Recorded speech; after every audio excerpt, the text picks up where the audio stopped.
Thanks so much for having me, and hopefully you can hear me without a problem. I'm coming to you today from my home in Albuquerque, New Mexico, and looking forward to sharing this presentation. So I'm going to go ahead and share my screen so that you all can see.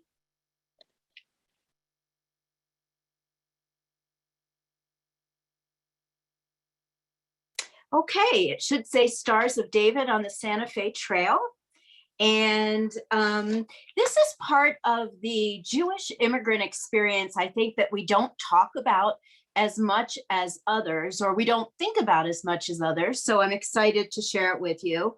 Not only is this something that I've studied quite a lot, a few years ago, I actually traveled a good part of the Santa Fe Trail myself and really experienced some of the history along the way. So there were a number of roles that Jewish individuals played along the Santa Fe Trail. And I'm going to give some examples and some illustrations of soldiers and sutlers and even a very young woman on her honeymoon on the Santa Fe Trail. Those individuals who were part of this era and this Western travel certainly faced a lot of obstacles that I think you'll see as well. And many individuals chose to settle in communities along the trail and at the end of the trail.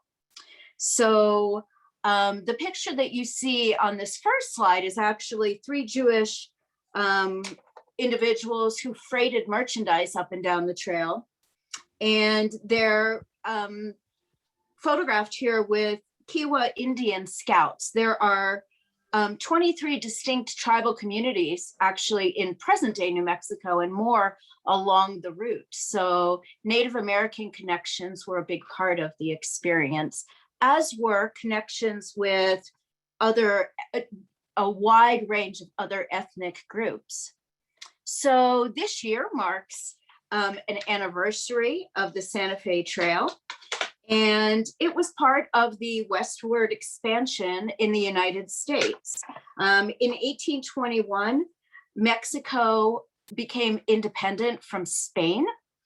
And William Becknell is considered sort of the father of the Santa Fe Trail.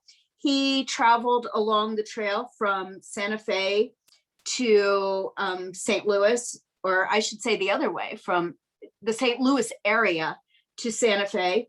In 1822, he made $6,000 doing that.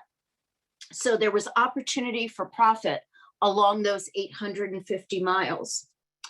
There certainly were other trails in the westward expansion of the United States, and I share some here just to show you. But today we're going to be dealing with the most southern trail, the Santa Fe. So just to give you an idea of the timeline of the trail, as I mentioned, 1821 was about when it started, going to about 1880, and you'll see why. But it started more or less in Fort Leavenworth. Did I hear that someone here, maybe on the call, was from Fort Leavenworth today?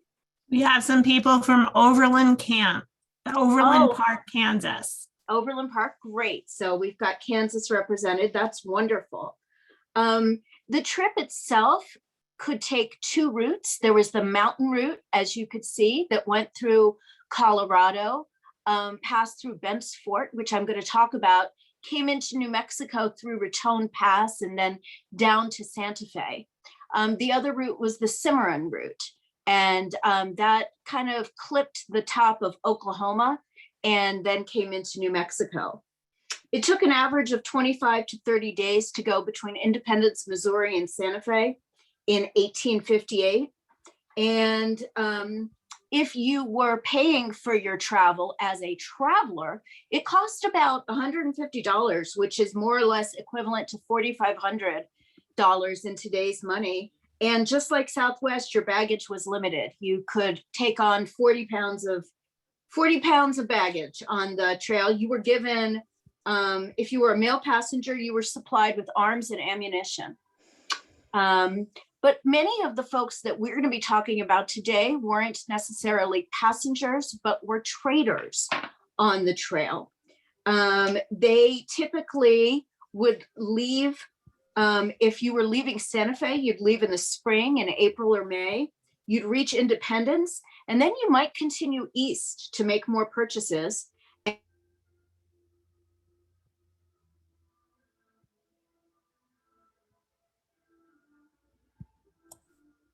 I'm sorry, Naomi, can you turn your sound back on? I accidentally clicked it when I let people in. Sure. I was just saying that it actually took from probably April until September to make the full route, in the sense that if you left Santa Fe, if you were trading in that direction in April, you'd reach Independence, go east, get more goods from the eastern United States, come back to Independence, leave Independence in June, and then return home in September. And of course, Jews and others were not the only ones on the trail. There was mail delivery going on the Butterfield Trail. There was a Mormon trail for religious freedom. But there were some good reasons that Jews came to the Southwest and began on the trail at the time that they did. Typically, the Jewish presence on the Santa Fe Trail didn't happen until after 1848. And that is due to the fact that until that time, Santa Fe and what is now New Mexico was still under Mexican rule. And under Spain and Mexico, this was an area in which Jews were not allowed to live. And in fact, in earlier years, were subject to the Inquisition, being sent down to Mexico City under Spanish rule. So after 1848, when New Mexico became a US territory, Jewish individuals began trading along the trail. Many of them started as traders in the eastern part of the trail and then started making their way west. This was part of a chain migration to the United States in the late 1840s, primarily from Germany at this time. So we're not necessarily talking here about the crypto Jews who came to this area of the country way before in the 1600s. And we're not necessarily at first talking about those who came from Eastern Europe, but mostly were from Germany at this time, who were subject to Prussian conscription and wanted to look for more opportunities outside of Germany and came to the United States. Many of them were educated. They were quick to learn the languages of the Southwest. So in addition to English, they learned Spanish and Native American languages as well. The forts played a role. There were a number of forts along the trail, and they played a significant role as far as the Jewish traders and others were concerned. Many of the traders started contracting with the forts to provide things like flour, wool, and corn for their needs. And that was one way that they entered the business on the trail. One of the earliest individuals on the trail was Moses Goldstein. He set up business in Independence, Missouri, as early as before 1850. And he traded, and often, just to clarify what was being traded, typically what was moving along the trail were finished goods or things like cloth, cottons, calico, those sorts of things. And what was coming east on the trail were typically unfinished things like wool and other materials that could be used to produce finished goods. So Moses Goldstein was a trader. In 1850, he spent the winter with 50 stranded wagons on the way back to Missouri. He was making his way back to Missouri. And during a period of that freezing, they had to burn 2 wagons for self-preservation. So this was not an easy trail to traverse. As you'll see from descriptions of some of the people who traveled, the weather played a role. There were also attacks from Native Americans along the trail. And unfortunately, Moses Goldstein was killed by Apaches in 1850 near Wagon Mound, New Mexico. There were 10 other passengers on a mail coach, and he was killed at that time. So this was quite a dangerous business that they were undertaking. Another trader was Henry Mayer. He left Germany at the age of 17, and I remember someone's from New Orleans. He originally landed in New Orleans, and he started as a peddler, as many other Jewish individuals did. But then he ran into a friend and started peddling in dry goods, and he eventually got a horse and wagon and started a store in Richmond, Virginia. But ultimately, he traveled quite a bit and began freighting along the Santa Fe Trail. Not only did he freight from Missouri to Santa Fe, he went down the Camino Real south of Santa Fe into Chihuahua, Mexico, picked up goods there, mules, silver, things like that, and brought them back up the trail. So he was quite profitable and busy with his trading. And in the 1852, he married the daughter of a friend of his. He was 35, she was 15. Her name was Rebecca Cohen, and her family had lived in Cincinnati, and her father had been friends with Henry Mayer. And when they married, he took her on a trading trip, not only to Santa Fe, but down the Camino Real. And I want to read you a little in her words about her experience at this time. Two things I want to mention. No, they did not keep kosher. And you'll see the contrast between the first diary entry that I'm going to read you, or the first letter, and the second. So it's August 18th, 1852. Yesterday, we left Independence. I know it will please you to learn that Henry bought an ambulance for our bed. It was kind of like a cot. Now we'll not have to sleep on the ground, as do the men. We also have a table and camp chairs, and we all sit around the table and eat our meals. Dried beans are our chief article of food. They're especially good the way our Mexican cook prepares them. He boils them in water until soft, and then put into a pan with fat pork or bacon and allowed to stew a little longer. The dish is never missing at any of our meals. The bean pot is the first thing put on the campfire. We rode on horseback back, and in a few hours after leaving Independence, we were out on the plains. We left all traces of civilization behind us. The weather was fine and the plains looked lovely. For the greater part of the day, I rode on horseback, and at night we camped at Lone Elm Tree. We used the pieces of firewood scattered about for our campfire. So rather pleasant. She's still enamored of the trail. She's only just left.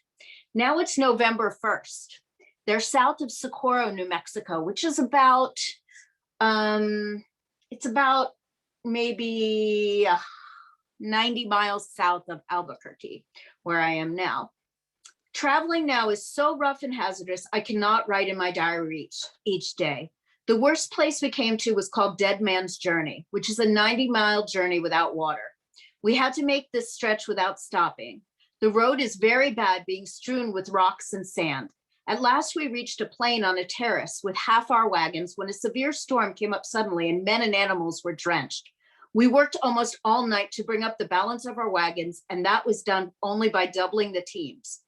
All was done. At last, we found there was no grass for the mules, so they had to be taken down again and placed under a guard so as to prevent a surprise attack by the Indians. So we hear now about many more challenges that Rebecca Mayer faced.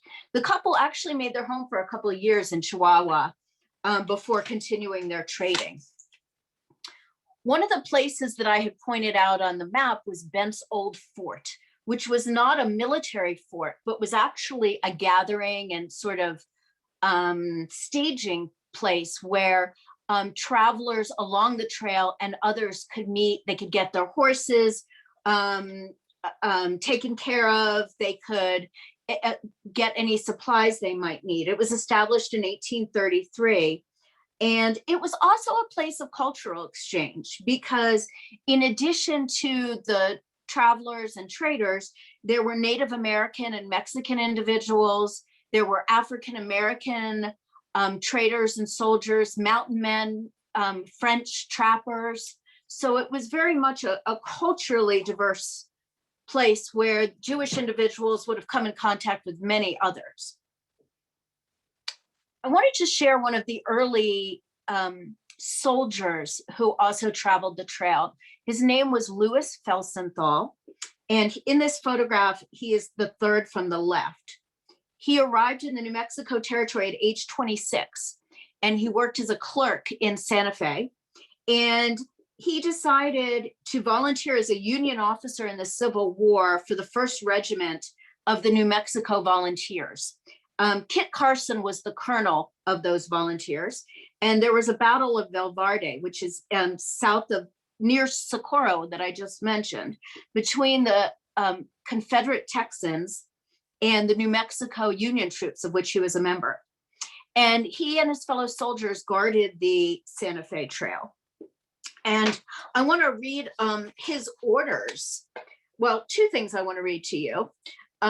First of all, he describes a storm that they came upon when he was near this guarding the Santa Fe Trail. And he talks about the fact that the snow on the level ground measured 19 inches deep. I remained at Red River Station for 2 days, and he's in charge of a whole group of soldiers here. But there being no forage nor shelter for either men or beasts, I concluded to march on to some place where I might obtain both.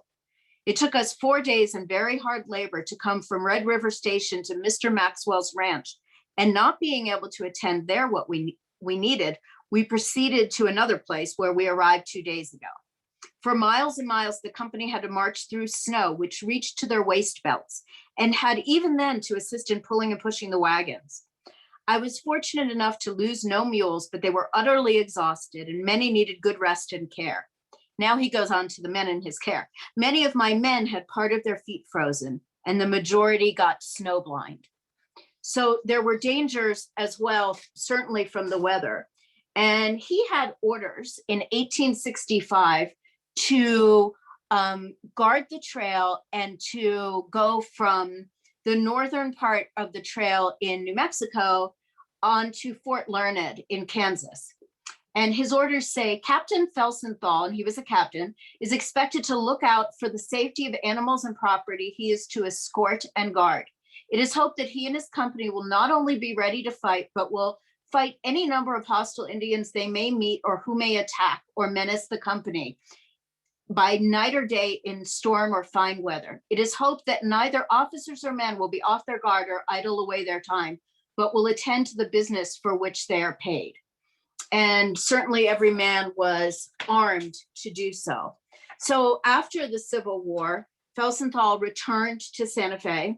He ran a business, mostly selling dry goods in Santa Fe, and he helped actually to found what continues to be the Historical Society of New Mexico. Another one of the early traders was Solomon Jacob Spiegelberg, and like many others, he brought over members of his family to work in the enterprises that he was helping to start. He served the forts in the way I mentioned earlier, in that he was a sutler and a soldier, but he basically sold merchandise to the forts for use for the army. He was the eldest of 10 children and born in Prussia. And he first started working in St. Louis, and he was a traveling salesman. He began to learn Spanish and then decided to start trading. And he set himself up in business in Santa Fe. And Santa Fe wasn't really a peddling economy per se. It was more of a endpoint for the trail, where the goods and services at that point that were being sold were really for use either for the army or being moved along the trail. So he started bringing his brothers over, many of his brothers, and one of the wives of one of the brothers recalls an experience that one of the brothers had when they were going across the trail. This was 1852, and this is written by Freya Spiegelberg. Freya Spiegelberg married Willie Spiegelberg, one of the Spiegelberg brothers, and she writes, in 1852, he was returning this Solomon Jacob, was returning from Kansas, accompanied by 2 young priests in a covered wagon and 2 mules. When halfway across the Santa Fe Trail, he met a large caravan of ox-drawn wagons. I'm sorry, let me go back a minute. We're talking about the Archbishop of Santa Fe, LeMay. Archbishop LeMay is traveling with the priests, and they meet a caravan of wagons owned by the Spiegelberg brothers. And to let you know, there was a great deal of friendship between the Jewish traders and the Archbishop. He was from France. He was educated, so were they. They spoke English and French. And so there was a great deal of affection. What happened here, he was a friend of the brothers. So the Archbishop halted his wagon, and he learned that the brother had suddenly been taken ill with a severe attack of dysentery. And there was an epidemic of cholera at the time. And the leader of the men of the caravan became panic-stricken and refused to continue. They forced the sick man to take refuge with a kind-hearted trapper who lived in a log cabin along the prairie until he was able to resume the journey. Just as he was being carried to the cabin, the good bishop rushed up to his old friend and quickly persuaded the sick man to join him. The 2 young priests said, "Good friend, we'll gladly make room for you in our covered wagon. We wouldn't think of leaving you here along this long, lonely cabin on the prairies. We don't believe you have the dreaded disease. And if you are, we're not afraid either." So much like our time right now, they were concerned about cholera and catching it and spreading it. But this example illustrates the friendship between the Archbishop and certainly the Spiegelbergs. During the Civil War, the Confederate Army occupied Santa Fe for 30 days. And the general intended to use the New Mexico merchants, such as the Spiegelbergs, to supply his army, but he found resistance among the businessmen, including Spiegelberg. And on one occasion, it is told that a drunken soldier demanded that Levi, one of the brothers, and I'll go to a picture of the brothers, demanded that Levi provide him with clothing. And while he was getting the items, the Confederate soldier waited, drew his gun, and he pointed out to his head, "Be quick or I'll blow your brains out." Fortunately, Willie, one of the other brothers, who later became mayor of Santa Fe, was nearby, and he knocked the soldier's arm up and the bullet hit the ceiling.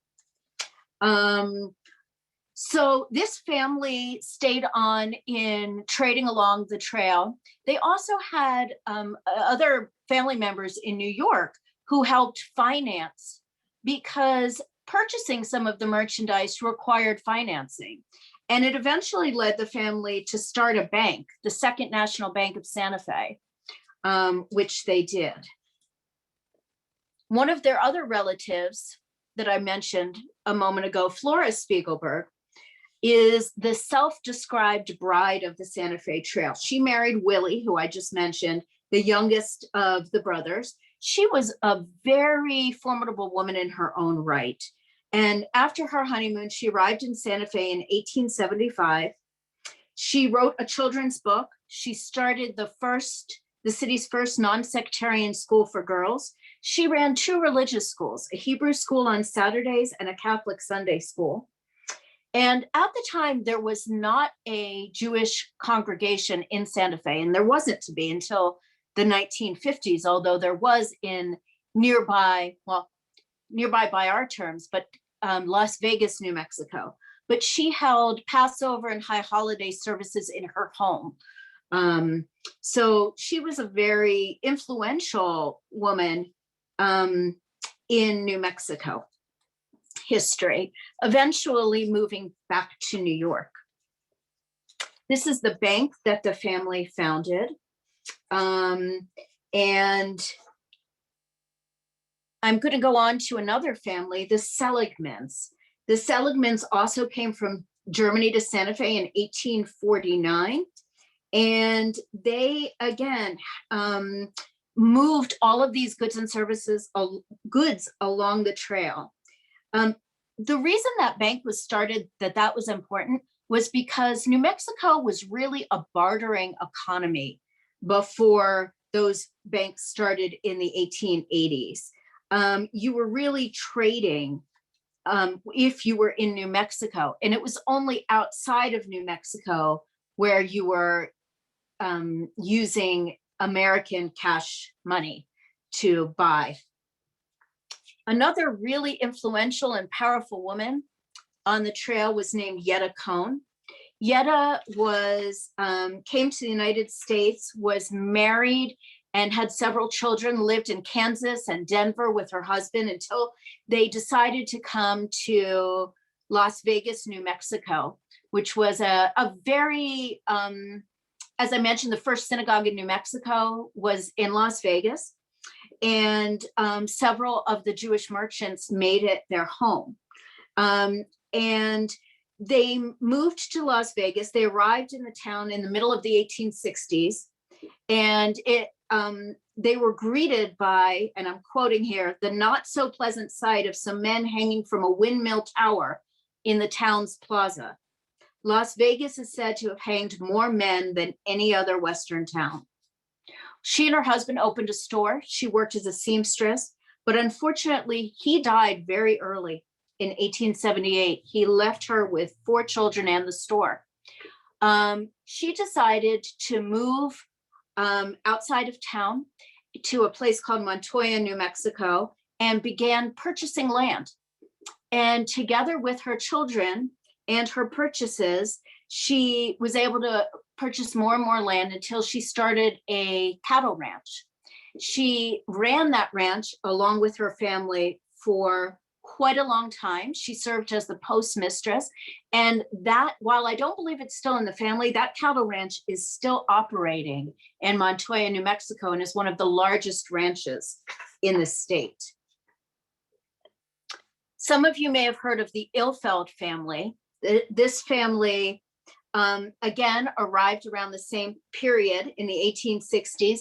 They not only operated a store on the plaza in Las Vegas, New Mexico, but they also sort of had satellite locations across what was to become New Mexico in different communities. They set up family members and others in business. They also had some of the largest flocks of sheep in New Mexico because they were selling wool to the army and to others. And very early on, and sorry, this is upside down, but you get the idea, they ran a mail order business. Much like the Sears catalog, they ran a mail order business, appealing to especially some of the wives of soldiers who were stationed nearby in Fort Union. So that material and everything that they had access to, and the ready-to-wear clothing that they had access to because they were traders, they were able to then sell in New Mexico. Louis Zeckendorf was another early New Mexico Jewish resident. He got into mining and made quite a lot of his money doing that. And he actually was based in southern New Mexico and ended up as one of the most successful Jewish individuals in the Arizona territory at the time. They ended up, in 1889, their Tucson business had the largest retail and wholesale merchandising business in the Arizona territory. So this family was very successful in transforming some of their mining gains into merchandising. And I should mention that in southern Arizona, there were other Jewish individuals who did things like turn mesquite into charcoal and sold that in order to make a living. So there were many ways in which the Jewish immigrants were able to utilize some of the natural resources in order to make a living, in addition to their sales and trading. Sigmund Weddles was another individual who was trading along the trail and traded with the forts And why I wanted to mention him was there's information about what happened in 1867. They were traveling along the trail, and his wagon master says that on the 9th of March, 1867, 40 mules and one mare were taken from him on the road from Mora, New Mexico, to Junction City, Kansas, by a party of Arapahoes after giving them supper and breakfast. According to the superintendent of Indian Affairs, Little Raven, head Arapaho chief, informed Indian Peace Commissions that a portion of his young man in Cheyenne took the mules. So taking the mules meant obviously they were stuck, and you couldn't call Uber AAA to get anywhere else. So they had to make their way back to where they had started. The merchandise networks were pretty active, meaning that there were networks between Jewish and non-Jewish traders and settlers. But it wasn't until really after the 1870s, 1880s that we began having banking per se in New Mexico. Until then, it was more, as I mentioned, a system of barter. There were a number of Jewish individuals and merchants listed in the 1860-1870 New Mexico census. And you can see here some of their names, but I just want to show you too, their assets were not inconsiderable for the years in which they earned them. In the 1870s, $74,000, $65,000.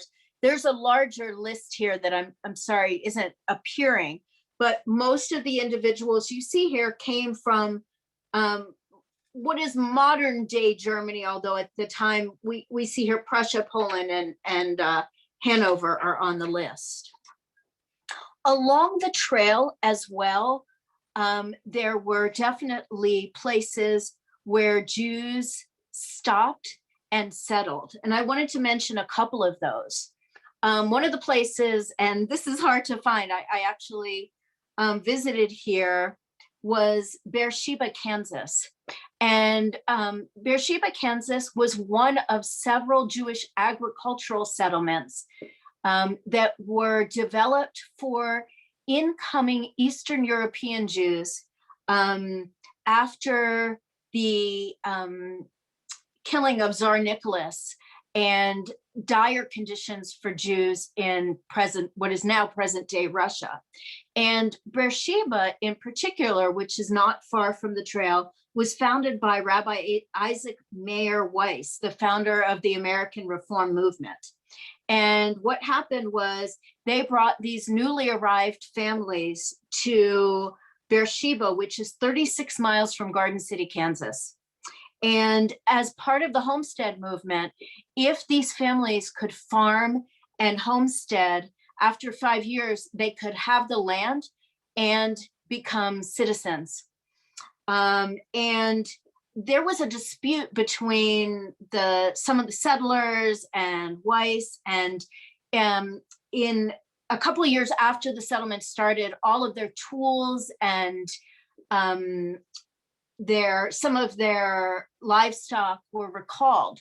But yet some of these families remained. They built a sod synagogue and homes, and they lived in Beersheba and farmed sorghum long enough to get their property. Many of them then sold the property and then moved to other places, Colorado or Texas or other places in Kansas, in order to begin their lives. The gravestone that you see here is one of the women who actually died. There's a very small cemetery on the corner of a cornfield in Beersheba. Another place along the trail where Jews settled was Dodge City, Kansas, which I believe most of you have heard of because Wyatt Earp served as the sheriff there in the late 1870s. But there was a Jewish merchant, Mayor Adolph Gluck, who served as mayor of Dodge City, Kansas. And he served in 1891. And things didn't necessarily end well for him as mayor, because in 1891, he was accused of not enforcing the statute against not having alcohol in the town. Specifically, the property of said Adolf Gluck was a place where intoxicating liquor was sold, bartered, and given away contrary to the law, and as a beverage, and in place where intoxicating liquors were kept for sale. So there were charges brought against him. He was fined $100, and he was forced to forfeit the office of the mayor of Dodge City. But what was interesting was, at that same time, he asked that the Dodge City paper mention that he was Jewish and therefore should be exempted from the prohibition regulation. And while he was impeached, he ran a few years later and won another term as mayor of Dodge City, which is interesting. And of course, Dodge City and Beersheba weren't the only communities across the trail where Jews settled, but I wanted to mention those two. I have alluded to religious life across the trail, and certainly in New Mexico. And I want to mention that some of these early Jewish immigrants who came, who were from Germany, typically were more aligned with the Reform movement than Orthodox religious observance, as were many of those who came later in the 1880s and beyond from Eastern Europe. There were several different congregations started in and along the trail. Congregation Aaron, which is located in Trinidad, Colorado, that's along the mountain route, was established early on in the 1880s, and it's been saved from destruction a number of times. It is still operating, and was a location that many Jews came to. Another one was Temple Montefiore in Las Vegas, and like many other communities, Temple Montefiore was preceded by a burial ground, a cemetery, which still exists. And an organization that I'm affiliated with, the New Mexico Jewish Historical Society, has an annual cleanup of the cemetery at Temple Montefiore. Right now, there is a community of Jews in Las Vegas, New Mexico, but the actual building, which you see here, has become part of the Catholic Newman Center at the university that is located in Las Vegas, New Mexico. So, but when Congregation Montefiore was founded, these words might sound familiar to some of you because it hasn't changed over time, but I want to read to you their appeal. Congregation Montefiore, having determined to build a temple, we respectfully ask your aid in order to complete the same. There being none other in this territory, therefore, the congregation has taken the task upon themselves to build a suitable place for worship. All that may favor us with their donations, their names will be placed on our roll of honor, which will be deposited in the archives of the temple. We hope our efforts will be crowned with success, and our temple, when finished, will be an honor to ourselves and in the future an acceptable inheritance to the children of Israel, whose aim it will be to forever perpetuate the principles and precepts of Judaism. So in other parts of the state as well, cemeteries and congregations were established. In 1892, B'nai B'rith was started in Albuquerque, and they started a cemetery. There's a Congregation Albert, that has been here since the 1890s, as well as in southern New Mexico, Las Cruces in the 1860s. Another congregation. A lot of the Jews in New Mexico were, before the congregational burial grounds were established, were buried in Masonic cemeteries or other cemeteries that they had affiliated with in terms of some civic affiliations. I should mention that the first mayor of Albuquerque was Jewish, and there were a lot of Jewish involvement in many of the early organizations such as the Masons here, but also kind of booster clubs, the organizations that preceded places like the Chambers of Commerce. So Jews were very involved in helping promote the area. Later on, New Mexico became known as a place where those with TB could come for healing. And there were many healthcare facilities set up. But really, what ended the reign of the Santa Fe Trail was the railroad. By the late 1880s, the railroad reached New Mexico. It bypassed Santa Fe, the state capital. And when I say state capital, New Mexico wasn't actually a state until 1912, but the territorial capital was Santa Fe, and the railroad bypassed Santa Fe, but it did come to Albuquerque. And it really was a different world for trade. And if you can see the photograph on the right-hand side on your screen, you see two sides of the street in Albuquerque. One side, on the right-hand side, we see our low adobe buildings, which were pretty typical of New Mexico before the railroad. And then on the left-hand side, we see our electrical power lines and brick buildings, which were enabled by the railroad, which facilitated by being able to bring in bricks and other building supplies. The large building that you see here with the flag on the top is the Albuquerque Commercial Club, which was a social club and a precursor to the Chamber of Commerce, and was opened by the Albuquerque's first mayor, and as I mentioned, a Jewish mayor. But Jews were in Albuquerque certainly as early as the late 1840s. It wasn't until the railroad came in 1880s that Albuquerque moved from kind of being a sleepy town into more of a center of commerce that it eventually became. And many of the families who I've mentioned who started their businesses elsewhere in the state ended up either moving to Albuquerque or moving parts of their business to Albuquerque, because this is where the railroad came. What is the legacy of many of these individuals? Well, it's considerable. There are Jewish organizations and institutions in New Mexico. We're a relatively small state. There's about 2 million individuals total in New Mexico, of which about 22,000 identify as Jewish as of about 5 years ago. And we have many different ways to worship here. We have a Hillel house, we have a Jewish community center, a Jewish historical society, etc. But their legacy extends beyond the Jewish institutions, really into civic involvement as well.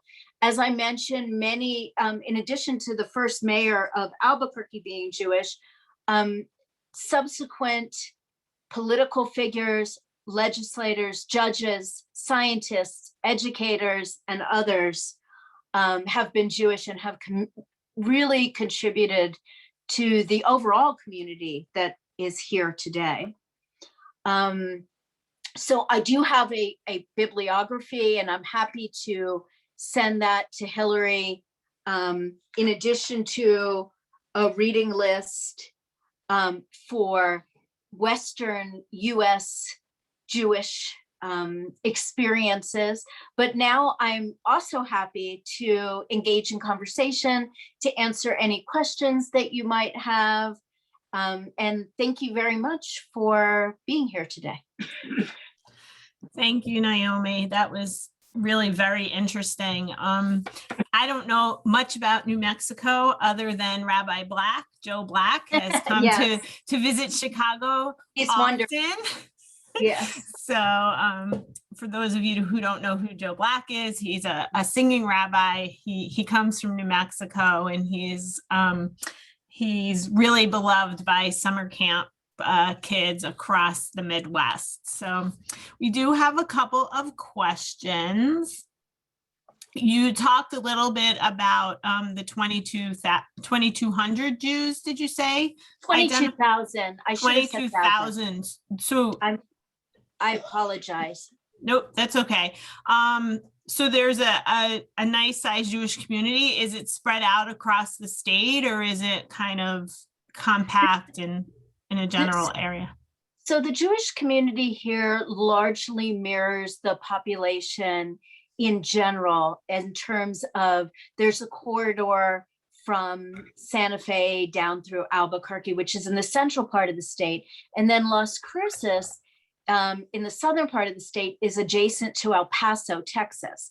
So they share a lot of community resources in between El Paso and Las Cruces, but there are Jews certainly in rural parts of the state as well. So, but the majority of the population is consistent with the overall population of the state. And are Jews really accepted, in New Mexico? There's all this stuff going on in the news about, hate crimes, and is anti-Semitism an issue for you guys? I think anti-Semitism is an issue everywhere, but by and large and historically speaking, I think Jewish individuals have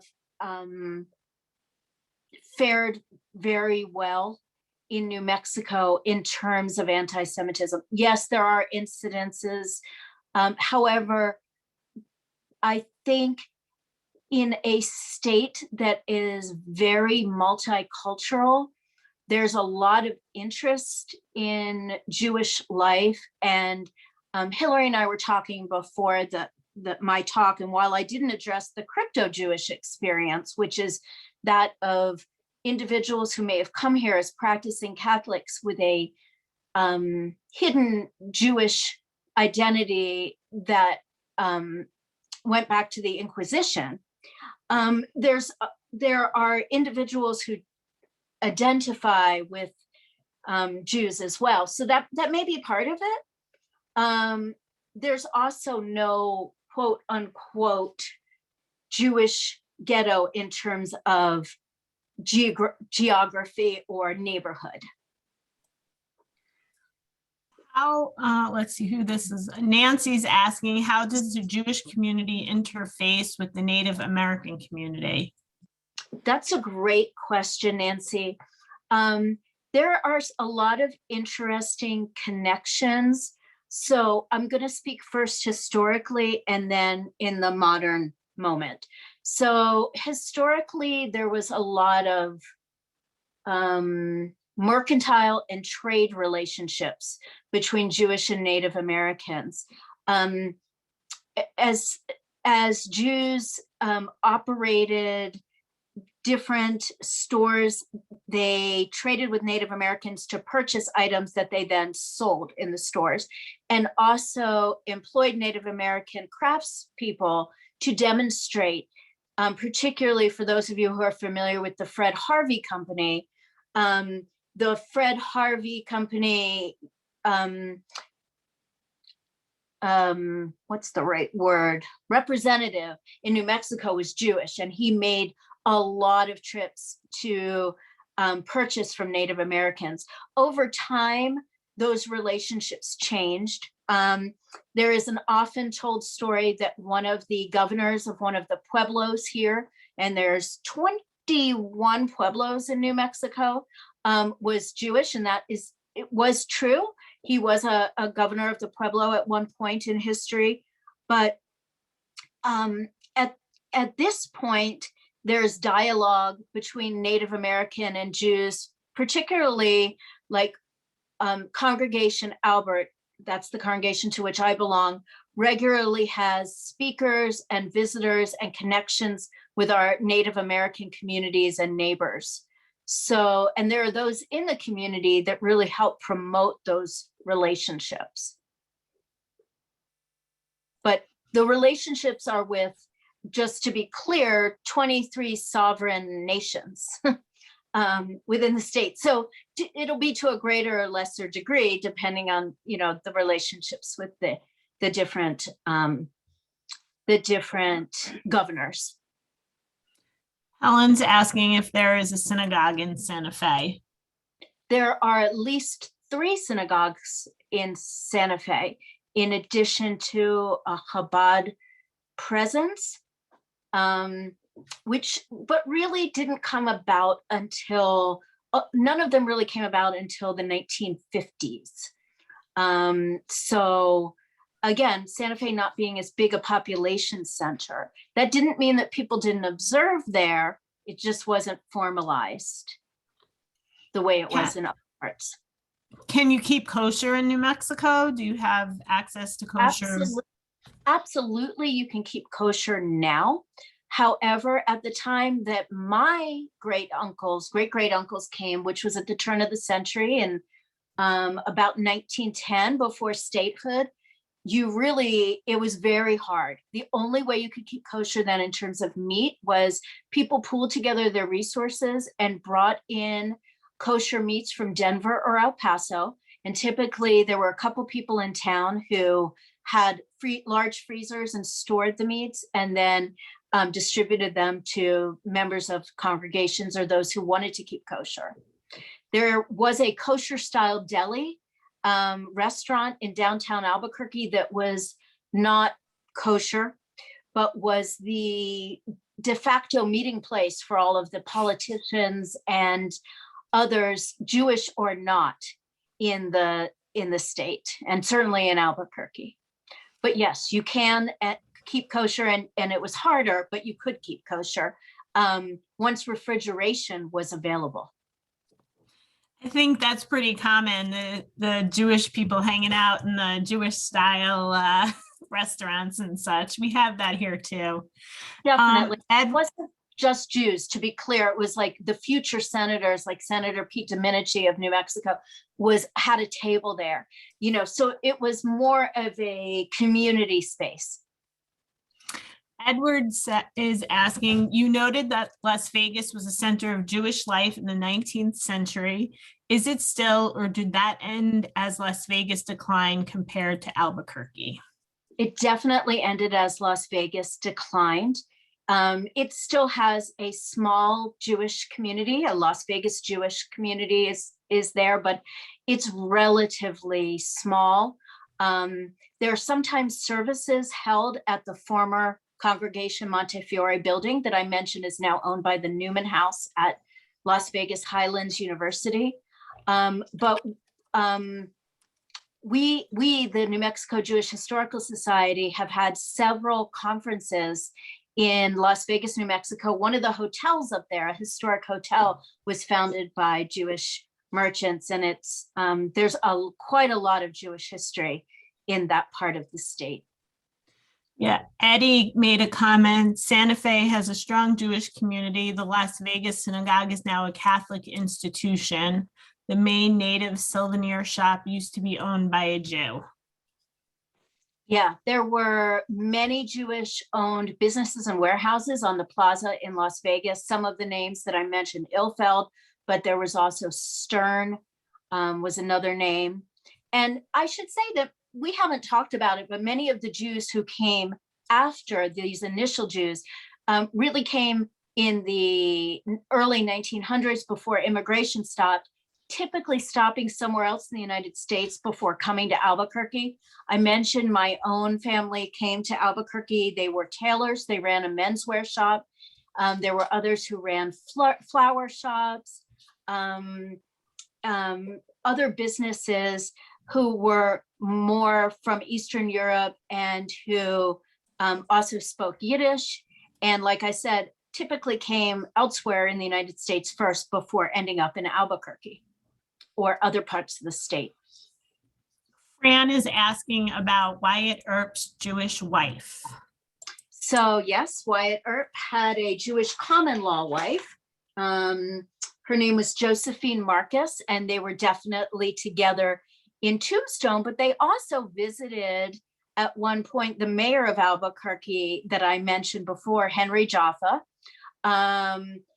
here, and there was a connection between the Jaffas and Wyatt Earp and Josephine Marcus. And many of you know that Wyatt Earp is buried in a Jewish cemetery in San Francisco with or near Josephine Marcus. I don't see that there are any more questions in the, thought there was one other comment about a small, is there a small Holocaust museum in Albuquerque? We have a Holocaust and Intolerance Center that is not only addresses issues related to the Shoah, but also addresses Native American cultural genocide, Armenian genocide, and other experiences. I brought a few years back a Kinder Transport exhibit to that institution, and it's worth a visit if you're in Albuquerque. We did get one last question from Barry. What about Jews in Taos? So there is a Taos Jewish Center, which is a lively community. We haven't really touched upon Taos, but it was the center of the Taos artists colony and attracted Jews, both some as artists and others. There was a family, the Guesdorfs, who ran a store there, operated a hotel, and founded a bank that was active in New Mexico for probably 75 years. So there was definitely a Jewish presence in Taos and a connection with the Taos Society of Artists. That was the last question, Naomi, but I do want you to know that I'm the only one who can see the comments, but lots of comments going through the chat box, thanking you, how interesting this all was. And it really was, you know, I'm originally from New York and I've lived out here for 20 years. So, you know, sometimes you take for granted all the easy access to all things Jewish. So it's really interesting to, you know, be able to visit other places and see how the Jewish population has expanded. So thank you so much for sharing that with us. And for everyone who's on the call today, thank you for joining us. Please visit our website, jccchicago.org. On Wednesday at 2:00, we will be taking a tour of Frank Lloyd Wright's Weltzheimer Johnson House. And then we'll be taking a little bit of a week off while we have Passover, and everyone hopefully will be safe and joining with their families. So again, Naomi, thank you so much for your time. It was wonderful. Everyone, thank you for joining us. Take care, be safe, and be well. Thank you.